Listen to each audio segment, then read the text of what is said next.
Welcome to Devasena అభిరుచులు. ఈరోజు టమాటా rice చేసుకుంటున్నామండి. కూరగాయలు ఏమి లేనప్పుడు టమాటాలతో టమాటా రైస్ చేసేసుకుంటే వట్టి రైస్ తినేయచ్చండి. అంత బాగుంటుంది. ఇందులోకి ఏ కర్రీ అవసరం లేదండి, ఏమి చేసుకోవాల్సిన అవసరం లేదు. అంత టేస్టీగా ఉంటుందండి. ఇది లైక్ చేయండి, షేర్ చేయండి, సబ్స్క్రైబ్ చేయండి. కొత్తగా మా ఛానల్ చూసేవాళ్ళు ఎవరైనా ఉంటే సబ్స్క్రైబ్ చేయడం మర్చిపోవద్దండి. ప్లీజ్ సబ్స్క్రైబ్ చేసి పక్కనున్న బెల్ ఐకాన్ నొక్కితే మేము పెట్టే వంటలన్నీ కూడా మీకు నోటిఫికేషన్ ద్వారా వస్తాయండి. ఇప్పుడు టమాటా రైస్ ఎలా చేసుకోవాలో చూద్దాము. ముందుగా మనం టమాటాలని ప్యూరీ చేసి పక్కగా పెట్టుకోవాలండి. మీరు వేసుకున్న రైస్ని బట్టి బియ్యం కడిగి నానబెట్టేసుకోవాలి. ఇప్పుడు మనం కుక్కర్లో కొంచెం నెయ్యి వేసుకుంటున్నామండి. నెయ్యితో పాటు కొంచెం ఆయిల్ కూడా వేసుకోవాలి. వట్టి నెయ్యి వేస్తే కూడా అంత టేస్ట్ అనిపిదండి. కాబట్టి ఆయిల్ కొంచెం, నెయ్యి కొంచెం రెండు వేసుకోవాలి. ఇది కొంచెం హీట్ ఎక్కిన తర్వాత హోల్ గరం మసాలా వేసుకోవాలండి. దాల్చిన చెక్క, లవంగాలు, ఎలాచి, బిర్యానీ ఆకు ఇవన్నీ కూడా వేసుకోవాలి. మనం బిర్యానీ ఆకు తర్వాత వేస్తామండి. పచ్చిమిరపకాయలు, సన్నగా తరిగిన ఆనియన్ ఇవన్నీ కూడా వేసి బాగా వేపుకోవాలండి. ఇప్పుడు అల్లం వెల్లిగడ్డ పేస్ట్ ఒక 2 స్పూన్లు అంత అల్లం వెల్లిగడ్డ పేస్ట్ వేసుకోవాలండి. చిన్న చెంచాతో 2 స్పూన్లు.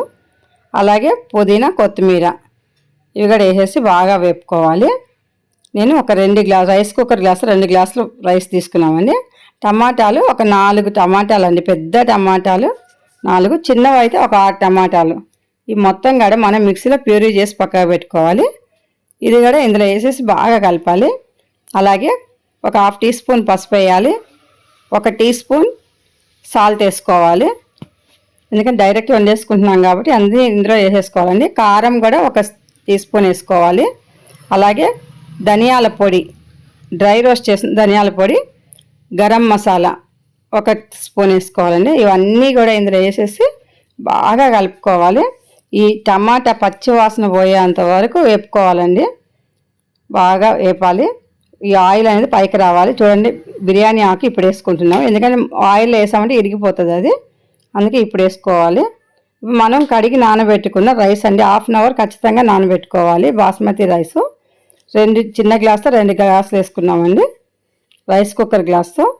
ఈ బియ్యం కూడా ఇందులో వేసేసి కొంచెం వేపాలండి. బియ్యం కూడా లైట్గా మనం మసాలాలో బాగా కలిసే వరకు కలిపి ఇప్పుడు మనం లెమన్ వేసుకుందాము. 1 లెమన్ వేసుకోవాలండి, చిన్నది. మరి పెద్ద లెమన్ అవసరం లేదు, 1 వేసుకోండి. ఎందుకంటే టమాటా కూడా పుల్లగా ఉంటుంది కాబట్టి లెమన్ చిన్నదైతే 1 సరిపోతుంది. మనం 2 గ్లాసులు రైస్ తీసుకున్నాం కాబట్టి 2 గ్లాసులకి 1.5 గ్లాస్ వాటర్ మాత్రమే పోయాలండి. ఎందుకంటే 6 గ్లాసు అంతా టమాటా ప్యూరీ ఉంది కాబట్టి ఇది కూడా లెక్కలోకి వస్తుంది. కాబట్టి మనం 1.5 గ్లాస్, 1కి 1.5 గ్లాసే పోసుకోవాలి వాటరు. 1కి 2 పోసుకుంటే మామూలుగా చేసుకుంటారు. ఈ టమాటా ప్యూరీ వేసాం కాబట్టి 1.5 వేయాలండి. ప్రెషర్ కుక్కర్లో పెట్టాం కాబట్టి పొడి పొడిగా రావాలంటే వాటర్ 1.5 పోయాలండి. చూడండి ఎంత మంచిగా అయిపోయిందో. ఒక 4 విజిల్స్ పెట్టుకుంటే సరిపోద్దండి, ఎక్కువ విజిల్స్ కూడా పెట్టద్దు. బియ్యం బాగా నాన్నాయి కాబట్టి 4 విజిల్స్ పెడితే మనకు అన్నం పొడి పొడిగా వచ్చేస్తుందండి. కొంచెం ఆరిందంటే ఇంకా పొడిగా వస్తుంది. అది వేడి మీద ఉంది కాబట్టి చూడండి ఎంత బాగుందో, సూపర్ అయింది. ఇప్పుడు మనం సర్వింగ్ ప్లేట్లో తీసేసుకుందామండి. చూడండి ఈ విధంగా. కాజు కూడా వేసుకోవాలండి. కాజు చెప్పడం మర్చిపోయాను నేను, ప్లీజ్. కాజు కూడా మనం అన్ని మసాలాలు వేసినప్పుడే కాజు కూడా వేసేసుకోవాలి. చూడండి అన్నం అంతా రెడీ అయిపోయింది. అసలు ఈ రైస్లోకి ఎలాంటి కర్రీ కానీ ఏం అవసరం లేదండి, వట్టి తినేయచ్చు. అన్ని మసాలాలు ఉన్నాయి కాబట్టి వట్టి రైస్ టేస్టీగా ఉంటుంది. కాకపోతే రైతా చేసుకునే వాళ్ళు రైతా చేసుకుని పెట్టుకొని, మేము కూడా రైతా చేశాను. రైతా వేసుకుని తిన్నా కానీ బాగుంటుంది. ఏ కూరగాయలు లేనప్పుడు ఈ విధంగా టమాటా రైస్ చేసేసుకున్నారంటే తినడానికి ఎక్సలెంట్గా ఉంటుందండి. Thank you for watching.